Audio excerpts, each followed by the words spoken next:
The fluorescent lights of Oak Creek Memorial hummed their 3 a.m. hymn as Katie Rodriguez pushed through the employee entrance at 0347, her badge clipped to scrubs that had been washed so many times the navy had faded to the color of old denim. The parking lot behind her still smelled of rain and hot asphalt, the kind of Savannah humidity that made every breath feel like drinking warm water. She didn't tremble as she clocked in. She didn't let her hands shake as she pulled her hair into a tight bun, each movement precise as a field-stripped rifle being reassembled in the dark. Muscle memory. Just different equipment now. The ortho ward at night was a cathedral of quiet, only the soft beeping of monitors and the occasional squeak of shoes on linoleum breaking the silence. Katie moved through it like she was clearing rooms. Left side first. Check each patient. Note the vitals. Move on. No hesitation. The work was good because the work was simple, and simple was the only thing that stopped the dreams. The ones where she was still in Kandahar, dragging Marcus Webb through a firefight while rounds snapped overhead like angry wasps. The ones where he didn't stop screaming. Room for B held the man from those dreams. Staff Sergeant Marcus Webb lay in the adjustable bed like he was still waiting for permission to move, his paralyzed frame covered to the chest with a hospital blanket that someone had folded with military precision. The bullet had taken his T4 and T5 vertebrae clean, spinal cord transaction, complete paraplegia, the kind of wound that was less injury and more identity now. Katie approached his bedside the way she approached all her patients, with the focused attention of someone who understood that the small moments were the ones that mattered. The monitors showed his vitals solid. Heart rate 71. Blood pressure 118/76. Oxygen saturation 98% on room air. The numbers were the language of survival, and survival was the only conversation she knew how to have anymore. His eyes opened as she reached for his full line to check the dressing. They were the color of storm-dark water, and for a moment, just a fraction of a second, something flickered across his face. Recognition maybe. Or the ghost of it. But then it passed, and he looked at her the way patients always did. Like a nurse. Like someone there to check boxes and move on to the next room. Not like someone who had carried him 300 meters through fire with 2 rounds through her left shoulder and 1 through her ribs, both of them screaming her rank over and over like it was a prayer that might work if they said it loud enough. Katie's fingers were steady as she adjusted his 4. She always kept her hands moving. Stopped hands meant she had time to think. Stopped hands meant she remembered things. "How's the pain?" she asked, her voice dropped an octave from her civilian register. Professional. Detached. The voice of someone who had never worn dress blues, never carried a rifle, never had a man's name tattooed on his forearm in desert dry ink because he needed something to hold onto while he bled. "Fine," Marcus said. "Meds are good." She nodded and moved through her assessment without wasting motion. Pupillary response normal. No signs of infection at the catheter site. His feet were positioned against footboards to prevent drop contracture. Someone was taking care of him, at least. Someone was trying. Katie had learned that trying was sometimes all you got. She was about to step away when she saw it. The tattoo on his right forearm, just above his wrist where the hospital gown pulled back. 3 letters in Gothic script that had faded from black to a dull blue-green over time. K.R.D. Catherine Rodriguez Elena. Her hands didn't shake. She made herself look at his face again, and this time she forced it to be clinical. Patient assessment. No more. Get some rest, she told him, and she was already moving toward the door before he could respond, her stride eating up the hallway in the way someone walks when they're not thinking about where they're going, just thinking about getting there fast. She needed air that didn't smell like betadine and old fear. She needed a moment where nobody was looking at her and expecting her to be something she wasn't anymore. The nurse's station at 0352 was empty except for the desk clerk, who was deep in some online medical coding course that nobody had forced her to take but everyone appreciated anyway. Katie found her usual spot, the corner with the minimal sight line to the rest of the ward, and opened her field journal. The pressed flowers inside had gone brittle and colorless, but they still held their shape. Desert rose and sage and something she could never remember the name of, something that had only grown near the FOB at Bagram. She'd pressed them between pages of orders and incident reports, trying to preserve something from a life that felt increasingly like it had happened to someone else. Her handwriting in the journal was small and precise, shift notes, patient observations, the kind of clinical documentation that nobody asked for and nobody read. But in the margins, in letters so small they looked like cracks in the page, she'd written things that wouldn't fit into hospital charts. _03 for 7 arrival, 3 cups of coffee still needed to reset the cortisol. Web recognition in his eyes for 0.4 seconds before the medication protocols pulled him back under. Bilateral lower extremity assessment normal. No pressure injuries. His mother called at 2100, spoke about his sister's wedding. He cried after she hung up. I didn't see it, but I could hear it in his breathing. Late night reading. The voice came from behind her, and Katie didn't flinch. She'd learned to hear people coming. It was the first thing you learned, and the last thing you forgot. Dr. Prescott stood at the edge of the nurse's station with the kind of posture that came from boarding school and family money, his white coat hanging open over scrubs that cost more than Katie made in a month. His shoes, Italian leather, probably a grand minimum, clicked against the tile as he stepped closer, and there was something in the way he moved that reminded her of apex predators circling. Confident. Hungry. Operating under the assumption that the world was arranged specifically for his benefit.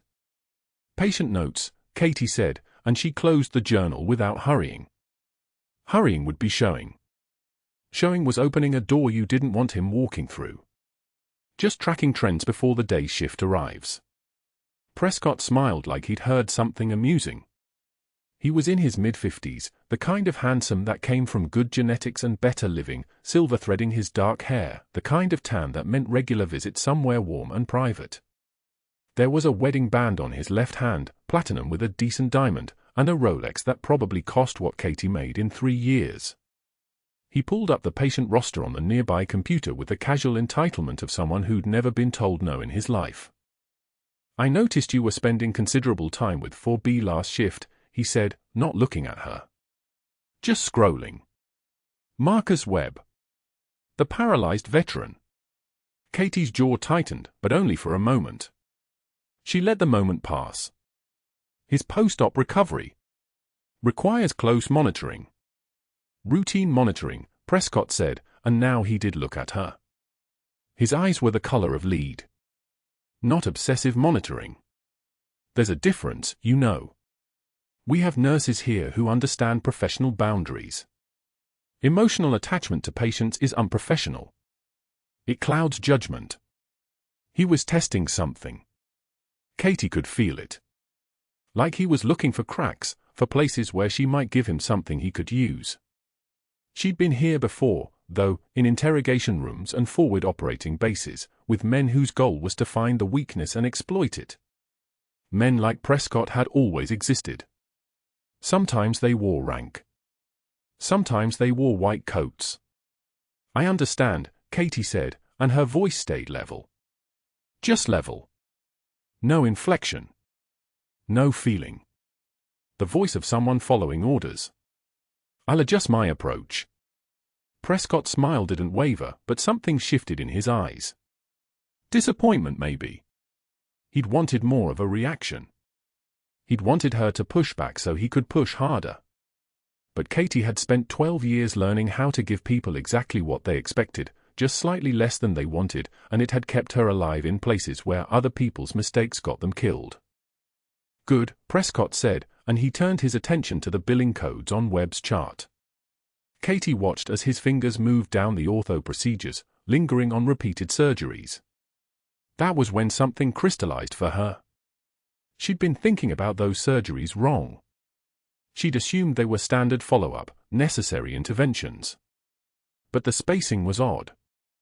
Webb had been admitted 7 weeks ago with his spinal injury. 3 weeks post-op, he'd had a secondary surgical procedure for scar tissue revision. 2 weeks after that, another procedure listed as compartment syndrome assessment, even though his infection markers had been nominal and his mobility had been 0 for 2 months. Then just yesterday, a new surgical consult had been approved for decompressive procedures with a notation that it was urgent. The chart showed that every one of those procedures routed through a supply company called Mercy Orthopedic Solutions, and Katie's hand stayed still while her mind was moving fast now, faster than she wanted it to. She'd looked at those codes because the debt was bothering her. Veterans didn't pay out of pocket for necessary care, but some hospitals had ways of making sure the insurance companies paid maximum rates, maximum billings, maximum everything. It was the kind of thing you noticed when you'd spent years in military accounting, before you'd become someone who just wanted to disappear into the rhythm of vital signs and medication rounds. Was there something specific about those procedures, she heard herself ask, and the question surprised her because she knew better than to ask it. Prescott's head turned slowly, and the smile on his face changed. It became something colder. Something with teeth. "I'm sorry." His voice had dropped into a register that made the fluorescent light seem louder somehow, made the space between them feel smaller. Katie should have backed down. She knew this. She knew the dance. But something about Marcus Webb's forearm, about his name written in his own hand in faded ink, trying to hold onto something while paralysis held onto him, made her say what she should have left unsaid. The repeat procedures. They're not in the standard protocol for his injury level. I was just wondering about the clinical rationale. The silence that followed lasted exactly 3 seconds. In those 3 seconds, Prescott's expression didn't change, but something rearranged itself behind his eyes. Like he'd been looking for a reason to take her seriously, and she'd just given him one. His fingers were still on Webb's chart, and when he looked at those fingers and then back at Katie, there was a new calculation happening in his face. Challenging a physician's clinical judgment based on a review of insurance codes is a serious breach of professional scope, he said quietly. His voice was very precise. Very controlled. The voice of someone who had learned that quiet delivered consequences more effectively than rage. That chart is not something nursing staff typically analyze in detail. Which raises interesting questions about your attention to this patient. As I said before, emotional attachment is unprofessional. And potentially dangerous. Katie didn't respond. Responding would only extend the conversation, and the conversation had already served its purpose. Prescott had her measure now. He'd identified what he thought was her vulnerability, her attachment to a patient, her willingness to question medical authority, and he was already thinking about how to use it. But that wasn't what Katie was thinking about. She was thinking about the way the numbers didn't add up. She was thinking about a paralyzed man who'd somehow had his name tattooed on someone's arm and couldn't remember that person's face. She was thinking about a procedure schedule that looked less like medicine and more like a pipeline. And she was thinking about the fact that it was 0354, and she had 9 more hours on shift, and somewhere in this hospital was a man who'd been willing to bleed for her once, even if he couldn't remember why anymore. The work stretched out before her like a battlefield she understood. And Katie Rodriguez, who'd learned to disappear into hospitals the way she'd learned to disappear into darkness, settled back into the rhythm of her shift. The monitors beeped. The fluorescent lights hummed. And nobody knew yet that a commander had just walked through their doors, wearing scrubs and carrying a loaded question about exactly what kind of hospital she was working for. The fluorescent lights hummed. And nobody knew yet that a commander had just walked through their doors, wearing scrubs and carrying a loaded question about exactly what kind of hospital she was working for. At 1,430 hours, Dr. Prescott's voice came over the unit phone with the precision of a surgical blade. Nurse Rodriguez. Patient room for B. Now. Katie set down her medication cart. The tone wasn't a request. It was a command dressed up in civility, and she'd heard enough of those in her life to recognize the difference. She moved through the corridor, her scrubs whispering against her legs, the steady rhythm of her breathing exactly what she'd taught paramedics in the field, controlled, measured, the breathing of someone walking toward gunfire instead of away from it. Marcus Webb's mother sat in the vinyl chair beside the bed, her hands twisted together like prayer. Marcus himself stared at the ceiling, the paralysis leaving only his eyes capable of movement, and those eyes tracked Katie as she entered. His jaw clenched. Just slightly. Enough that she knew he understood what was about to happen. Dr. Prescott stood at the foot of the bed in his white coat, pristine, creased, expensive, like armor tailored by a man who'd never had to run in it. "Nurse Rodriguez, or should I call you our little savior complex?" His smile had the warmth of a fluoroscopy machine. "I've noticed you've been questioning my clinical judgment regarding Staff Sergeant Webb's care plan." Katie's hands hung at her sides, relaxed. Open palms. Non-threatening. The posture of someone accepting their place in a hierarchy. "I have concerns about the repeat surgery scheduled for Friday, Doctor. The imaging shows. Did you attend medical school?" His voice cut like a scalpel through an artery. "Clean. Efficient. Designed to bleed you without leaving obvious damage." "No, sir." "Did you complete a surgical residency?" "No, sir. But I completed a combat medicine fellowship with the—" "I don't care what YouTube videos you watched, nurse." He stepped closer, positioning himself between Katie and Marcus, a move designed to isolate her, to make her feel like an intruder in her own patient's room. "You're a nurse. You take orders. You don't question physicians about procedures that are frankly beyond your comprehension. Your job is to change bedpans and take vital signs, not to play doctor in a hospital you've worked at for what, 18 months? The silence that followed was a living thing. Thick. Suffocating. Marcus's mother looked away, her face burning with second-hand shame, the kind that comes from witnessing someone get crushed and being powerless to help. Katie felt a single tear form in her left eye, not from his words, but from the calculated cruelty of saying them in front of Marcus, in front of the woman who'd raised him, in front of the patient who still had her name written on his arm in permanent ink and couldn't do a single thing about it. She wiped the tear away without breaking eye contact.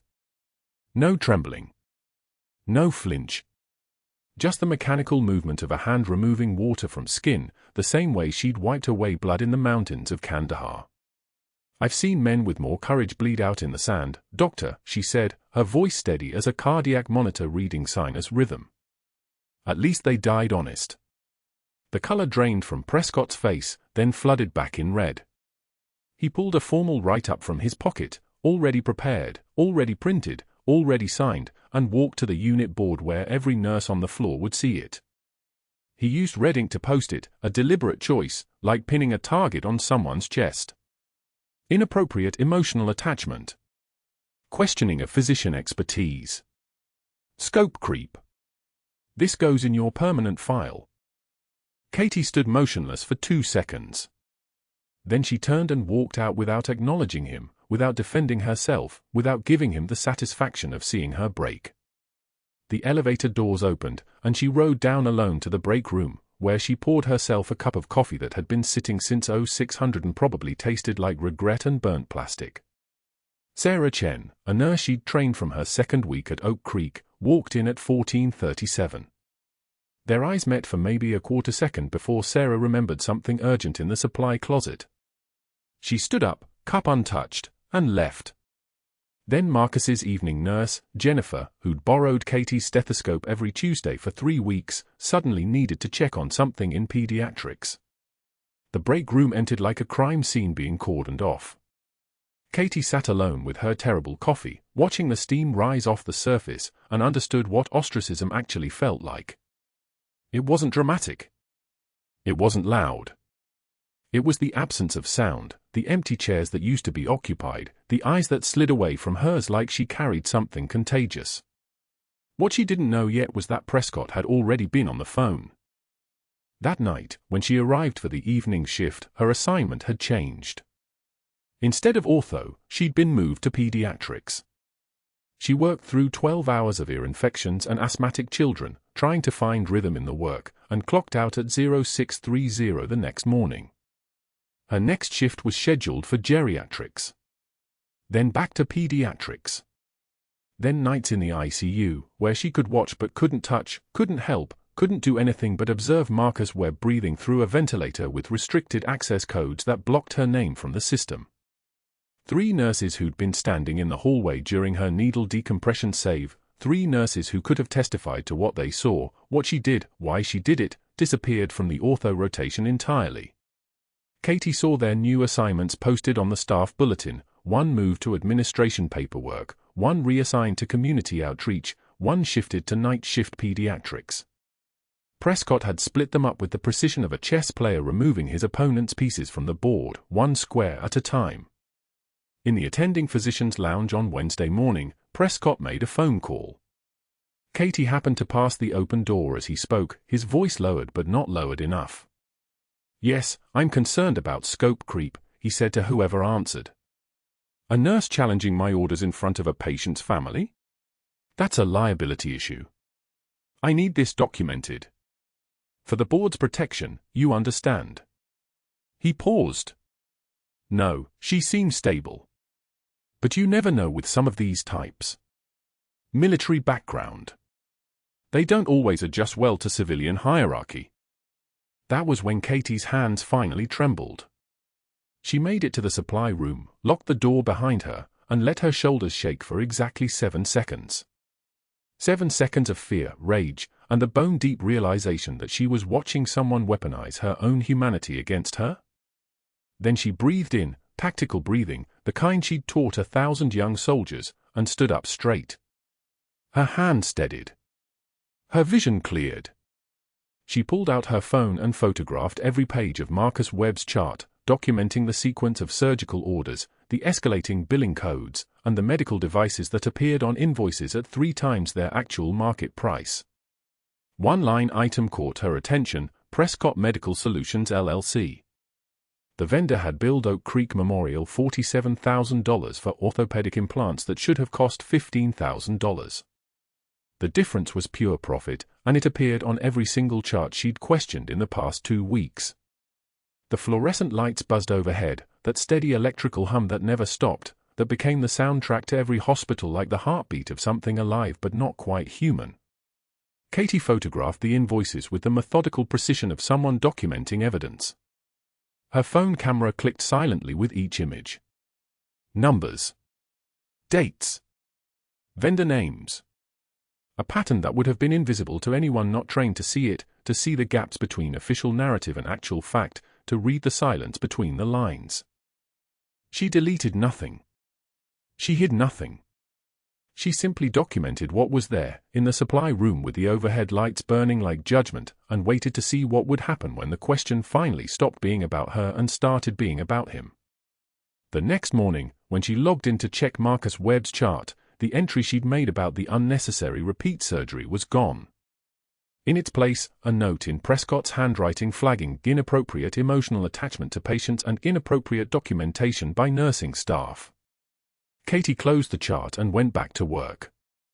Somewhere deep in the infrastructure of Oak Creek Memorial, in a digital vault that Prescott didn't know existed because he'd never bothered to ask, her photographs were waiting.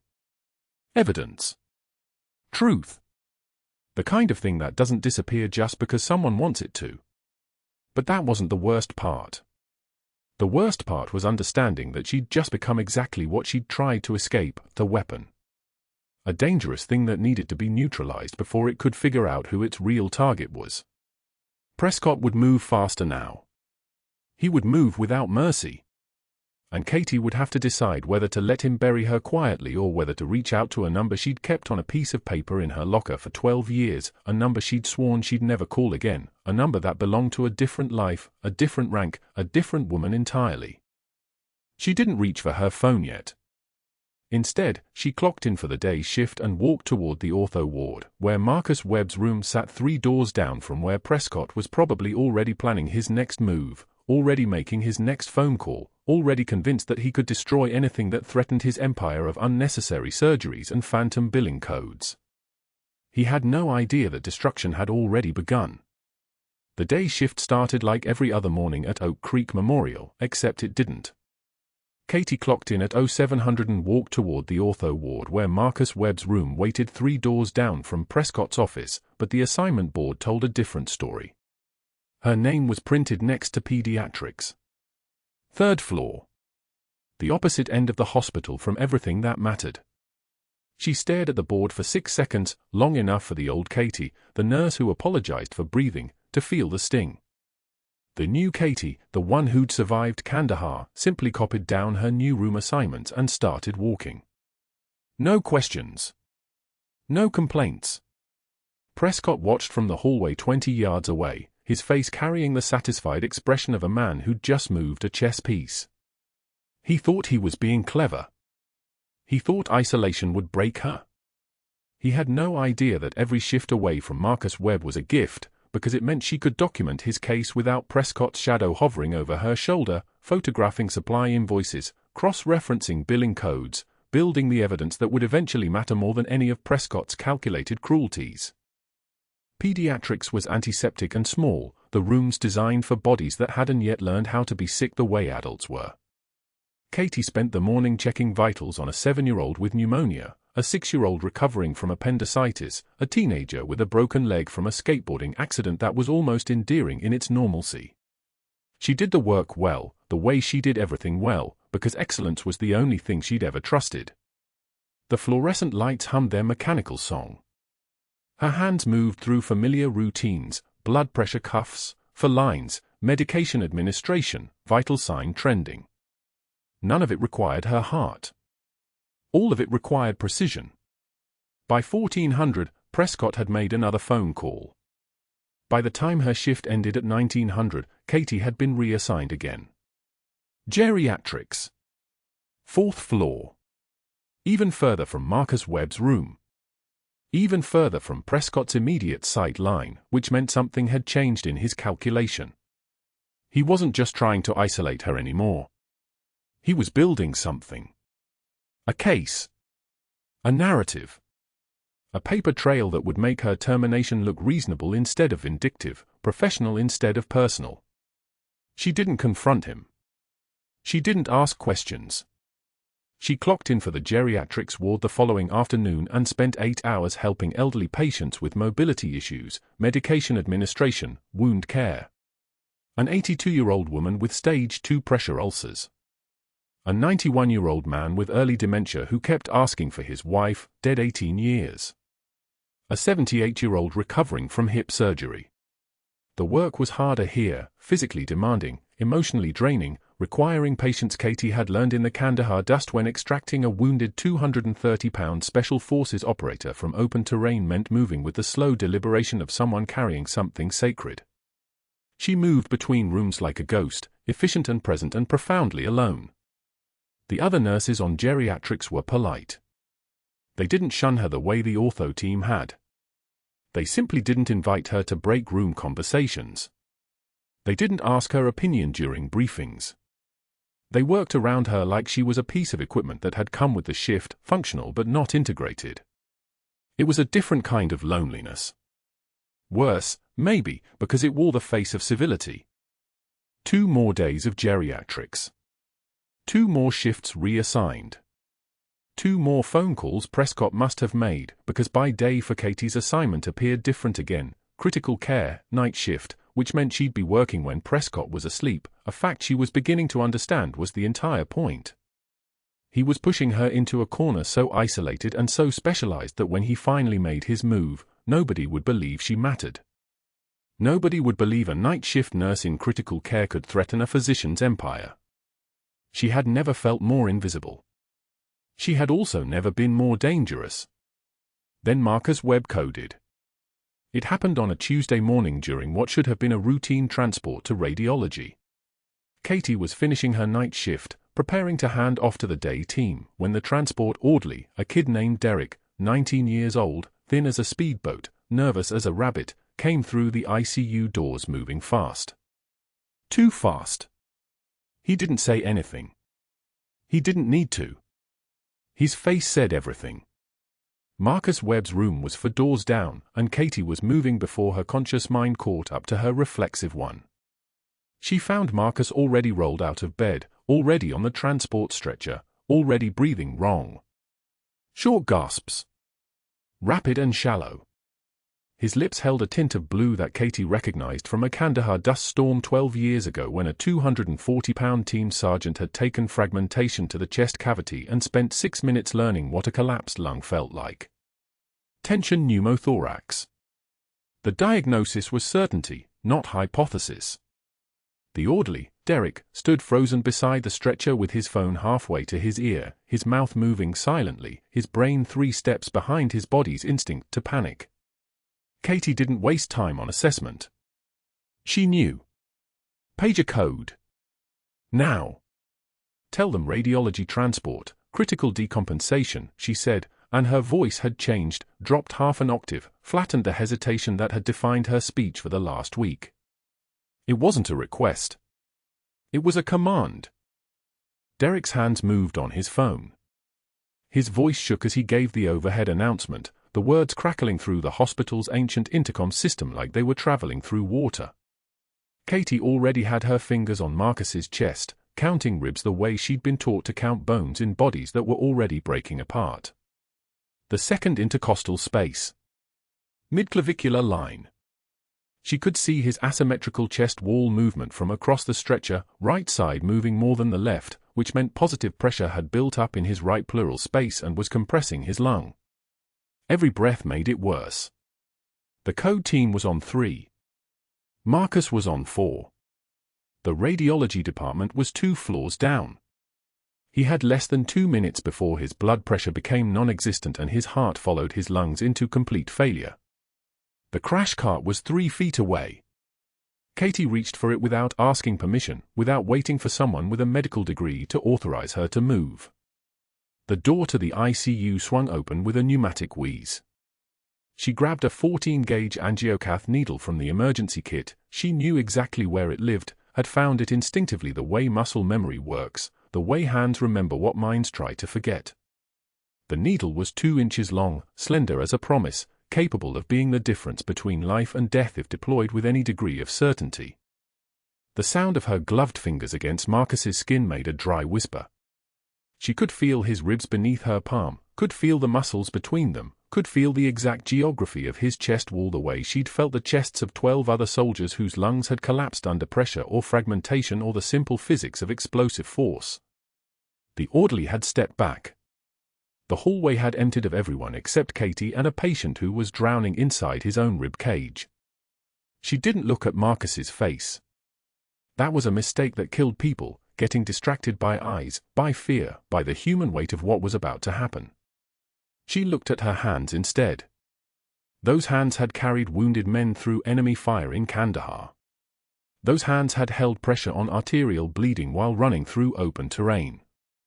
Those hands had stitched wounds in field conditions when the alternative was watching someone bleed out before air support arrived. Those same hands found the second intercostal space, the midclavicular line, the exact anatomical landmark that separated surviving from not surviving. She angled the needle perpendicular to his chest wall and pushed through the skin with a smooth, deliberate motion that took less than a second. The resistance of skin. The slight pop of the muscular layer beneath.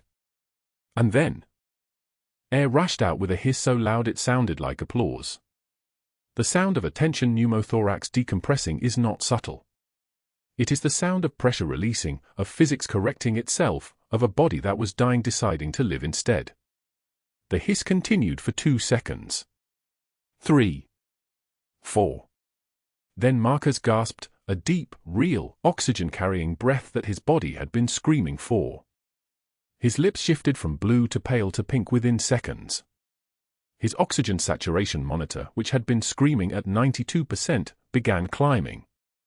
94. 96. 98. The rhythm on his cardiac monitor smoothed from the panicked irregularity of a body in crisis back toward sinus rhythm, steady, measured, alive. Katie left the catheter in place and secured it with her free hand, her movements the kind of smooth efficiency that only comes from having done something dangerous dozens of times before. The code team arrived at 0847, 30 seconds later, and found Marcus Webb sitting on a transport stretcher with his oxygen saturation at 98% and a 14-gauge angiocath needle doing the work his right lung could no longer do by itself. The code team leader, a cardiologist named Dr. Vasquez, looked at the decompression site, looked at the catheter, looked at the orderly standing pale and silent near the corner, and then looked at Katie. She was already stepping back, already making space for the full team, already becoming invisible again. "Who did this?" Dr. Vasquez asked. Derek pointed at Katie with a trembling hand. She didn't acknowledge it. She was already turning toward the door, her work finished, her heart rate exactly where it had been before, a normal, steady, trained down through years and tours and 1,000 moments when panic would have been reasonable but was never acceptable. Marcus made a sound, not words, something deeper. Gratitude. Recognition. The kind of acknowledgement that comes from someone who knows precisely how close they came to being a body instead of a patient. Katie didn't look back. She walked to the break room, poured black coffee into a paper cup, and sat alone with the knowledge that she had just saved a man's life using a procedure that, in the civilian medical system, would be scrutinized and questioned and possibly prosecuted. The procedure was correct. The outcome was correct. The technique was correct. And yet, Dr. Prescott arrived in the break room 22 minutes later. He didn't sit down. He didn't smile. His face carried an expression that looked like calculation overlaid with something darker. "We need to talk about what you just did," he said. His voice was flat. Professional. Dangerous. That needle decompression was an unauthorized invasive procedure. You are not a physician. You don't have the authority to perform emergency procedures, regardless of the outcome. He let the weight of it settle. We will be discussing this with hospital administration. This conversation is already being documented. He turned and walked out without waiting for her response. Katie sat alone with her coffee and the knowledge that saving Marcus Webb's life had just given Prescott exactly what he needed to destroy her completely. Dr. Prescott didn't rage when he entered the ICU at 1,423 hours. He was far too controlled for that. Instead, he made 3 phone calls before Katie's coffee had even cooled in the break room. The orderly who'd frozen during the code, the one who'd watched Katie's hands move with the fluid precision of someone who'd done this before, someone trained, was reassigned to night shift before he could file a formal statement. Transferred to the basement morgue transport team, where he'd see no one, where his account would matter less and less with each passing day. The 3 nurses who'd witnessed the needle decompression, who'd seen her steady the catheter at the second intercostal space midclavicular line while the hiss of air confirmed her diagnosis, they were scattered across different wings, different schedules, their testimonies now weeks apart instead of minutes fresh. Prescott restricted Katie's access to the ICU where Marcus Webb now lay intubated and breathing because of her. Locked her credentials in the system with a note citing liability concerns regarding unauthorized clinical decisions. She wasn't allowed within 6 feet of that floor anymore. By 14:47 hours, the hospital board had received emergency session notification. Prescott was methodical. He wasn't a man who screamed or threatened, he was a man who understood power the way a surgeon understands anatomy. He knew exactly where to cut. The emergency board meeting convened at 15:30 in the executive suite on the 4th floor, and Prescott arrived with a file folder the color of dried blood. Inside were 5 documented infractions, each one meticulously crafted. He laid them out like playing cards on the mahogany table. The first 3 were legitimate: Katie's questions about billing codes on the orthopedic ward, the email she'd sent flagging the pattern of unnecessary repeat surgeries, the incident report she'd filed about supply cost anomalies that didn't add up. But Prescott had reframed them. No longer were they acts of clinical conscience. Now they were evidence of insubordination, inability to follow chain of command, repeated challenges to physician expertise. His voice stayed level, conversational even, as he explained how an unstable staff member created liability. How the needle decompression had been an authorized invasive procedure by non-physician staff, performed without proper oversight or supervision, creating massive exposure to malpractice litigation. The board members shifted in their seats. 2 of them, Martha Chen and David Sterling, were nodding before Prescott even finished speaking. Then came the witness statements. Prescott had coached them carefully. Sarah, the nurse who'd abandoned Katie in the break room, had signed a statement describing Katie's emotional instability and inability to maintain professional boundaries.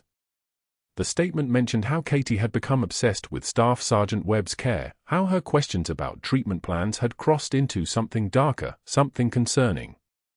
Michelle from Days had provided her own account, though Prescott had helped her remember certain details she'd originally been unclear about. Both statements emphasized the same carefully selected phrase, unsuitable for patient safety. The words hung in the sterile air like a diagnosis. Prescott closed his folder. Effective immediately, we need to terminate her employment. The needle decompression alone is grounds. But the pattern of behavior, the documented infractions, the witness statements, they paint a picture of someone who's become a liability to this hospital. He paused, letting silence do its work. The question isn't whether we fire her. The question is whether we do it now, before something worse happens. The board voted at 1547. 4 in favor. 1 abstention. The motion carried. By 1600 hours, Katie Rodriguez was sitting in the HR office, and Director Patterson was reading from a prepared letter with a kind of discomfort that told her everything she needed to know before the words even registered. Effective immediately. Patient safety concerns. Repeated violations. She listened without blinking, her hands folded in her lap exactly the way she'd been taught to sit in interrogation resistance training 18 years ago. The kind of posture that gives nothing away. You'll need to return any hospital property, Patterson said quietly. Her eyes wouldn't meet Katie's. Badge, scrubs, keys. Security will escort you out. Katie nodded once. A single nod, like a soldier accepting orders. They gave her a cardboard box. Security guard Thomas, the one who'd always nodded to her during night shifts, walked her through the corridors at 16:15, box in her hands containing a coffee mug someone had given her 3 years ago, a bottle of hand lotion, and the field journal she kept in her locker. She could feel the weight of it, impossible and light at the same time. No one looked at her. The hospital had already begun the process of forgetting her name. The parking garage basement was empty. She sat in her car with the box on the passenger seat and pulled out her scrubs, the one she'd worn for 847 consecutive shifts at Oak Creek Memorial. She folded them methodically, creasing each sleeve with precision, pressing the fabric as if the act of folding correctly might somehow change what had happened. Crease. Fold. Crease. Fold. The final indignity of erasing herself from this place, one garment at a time. As if she were merely undressing from a role instead of losing the only life she'd built since Walter Reed. As if this were a performance that was simply concluding. The field journal slipped from the box onto her lap. She hadn't opened it in months. The leather cover was worn soft from her hands, the pages yellowed from desert sun and careful preservation. When she opened it, pressed flowers scattered across her thighs, wildflowers she'd collected from Kandahar, dried and flattened against paper. Desert rose. Acanthus. A thistle with silver-grey leaves. She'd pressed them during her second tour, during the quiet hours, collecting small evidence that life existed in a place most people only knew through news broadcasts and body counts. She'd pressed flowers instead of screaming. Instead of the 1,000 other things she might have done. But that wasn't the worst part. The worst part was that as she sat in the darkness of that parking garage, holding a journal full of dead flowers from a country where she'd left pieces of her soul, she heard her name called across the concrete expanse.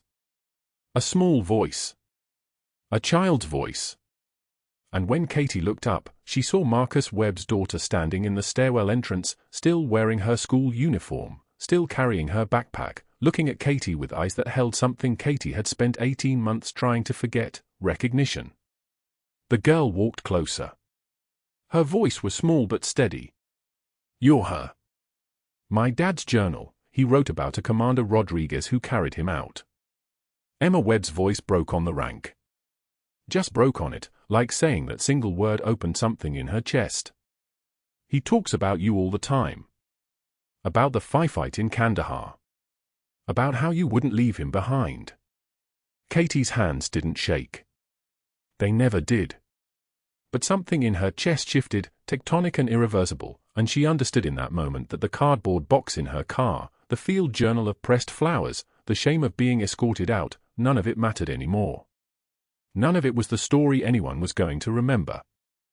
The Pentagon call came through at 6:47 in the evening, 3 hours and 12 minutes after security escorted Katie from the building. It arrived on the hospital administrator's line, not the main switchboard, not the general number, a direct call to Director Helen Voss that made her receptionist's hand shake as she transferred it upstairs. The voice on the other end was clipped, military precise. "This is Captain James Mitchell, DoD Personnel Security Division. We need to discuss Commander Katie Rodriguez's employment status change and the federal notification protocols that were just triggered in our system." Voss went pale. She didn't know what a commander was, not yet. She only knew that the word came with the weight of something official, something federal, something that made her immediately pull Katie's termination file and discover what HR had processed without reading the fine print, a security clearance level that required FBI notification within 24 hours of any employment status change. The clearance was classified. Not secret. Not confidential. Classified. The kind of clearance held by people who worked on things the hospital was never supposed to know existed. By 6:53, the FBI was already moving. 2 agents from the Savannah field office pulled up to Oak Creek Memorial while Director Voss was still holding the phone. The Director of Human Resources sat frozen at her desk, Katie's personnel file open in front of her, scrolling through the medical documentation section, and then she saw it. Military service record, Katie Rodriguez, rank commander, 160th SAW, Kandahar operations, 3 combat tours, medical specialization after TBI protocols. The woman's hands trembled as she traced the next line: Silver Star, 2 Purple Hearts, Defense Superior Service Medal, Legion of Merit. She pressed the file against her chest and walked to find the administrator, her voice small. "We fired a decorated officer." No one answered. The silence in those hallways was different now, the kind of silence that comes right before something breaks. Katie sat in the hospital chapel at 7:04, staring at nothing. The cardboard box of her belongings sat beside her on the wooden bench, scrubs folded carefully, the small framed photo of her sister, her trauma shears, nothing that mattered. The chapel was empty except for the faint smell of old wood and candle wax, and she was counting breaths the way they taught her to count breaths in the field, 4 in, 7 hold, 8 out, a rhythm that kept the nightmares from crawling up her throat. That's when the chapel doors opened, and a child stood there, small and dark-eyed, holding what looked like a battered journal with a cracked leather spine. The girl was maybe 12, maybe younger, her voice careful as she approached. "You're Katie." Katie turned. The girl's hand shook as she opened the journal to a page marked with a pressed flower. "My dad's journal. From before. He wrote about a Commander Rodriguez who carried him out of the compound when the mortars started." Her voice cracked on the word commander. "His whole name is Marcus Stephen Webb, and he says he'll never forget your face, but the medicine makes the memories fuzzy and he can't see it right now. But his journal says you gave him your real name, so if he ever lived long enough to find you again, he'd know where to look." Emma Webb's eyes filled with tears. "You saved his life. And they just fired you. I watched the video from the hallway camera. I was delivering flowers for Mom, and I saw them put you in the security guard's car," and Katie reached out and took the girl's hand. No words. Not yet. The field journal lay open between them, and there, in Marcus Webb's careful military handwriting, was her name and a date and a location that only 3 people in the world still remembered being alive. At 7:22, the doors to the hospital administrator's conference room burst open, and a man in a Navy dress uniform walked in like he was still commanding a room full of SEALs. His name was Rear Admiral James Clayton, and he was the commanding officer of Naval Special Warfare Group for out of Norfolk. Behind him came Captain Mitchell from DoD, 2 FBI agents carrying a folder so thick it bent from its own weight, and behind them, Katie's SEAL team leader, a man she hadn't seen in 4 years, a man whose voice still carried the weight of 30 years in Special Forces. Director Voss stood up. Prescott, who'd been called back to the hospital for what he thought was a routine meeting, started to speak.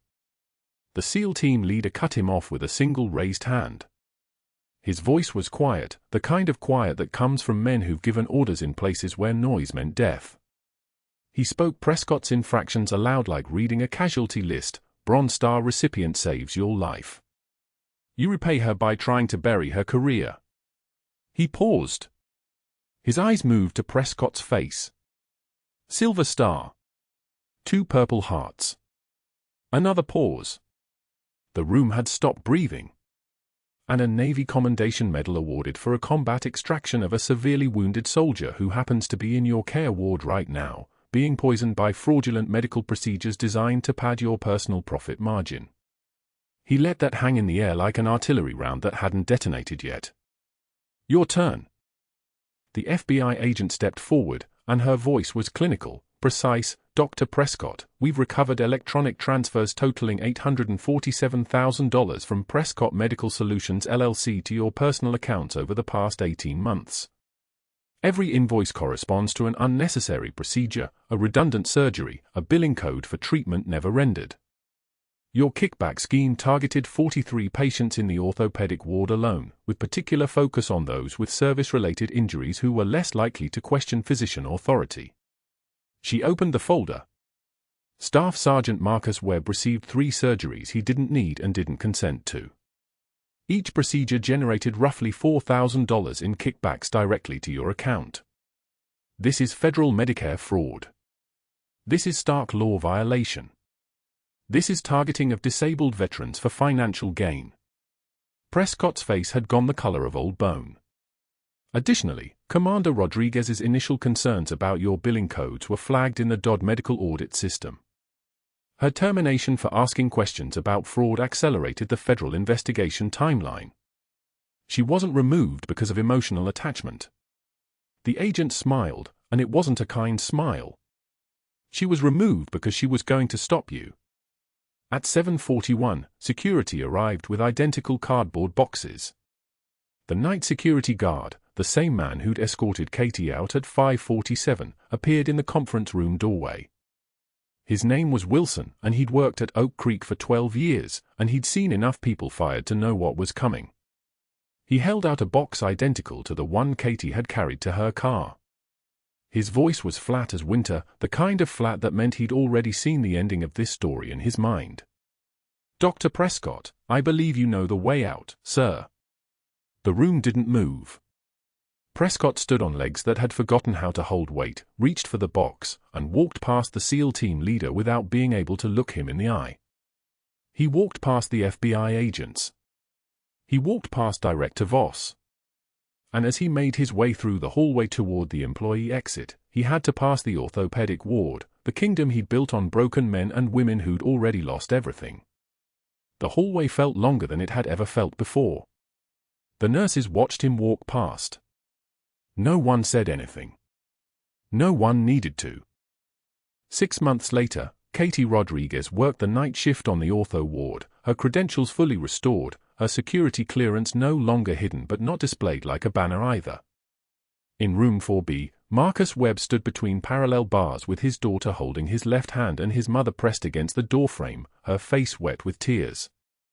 He took one step. Then another.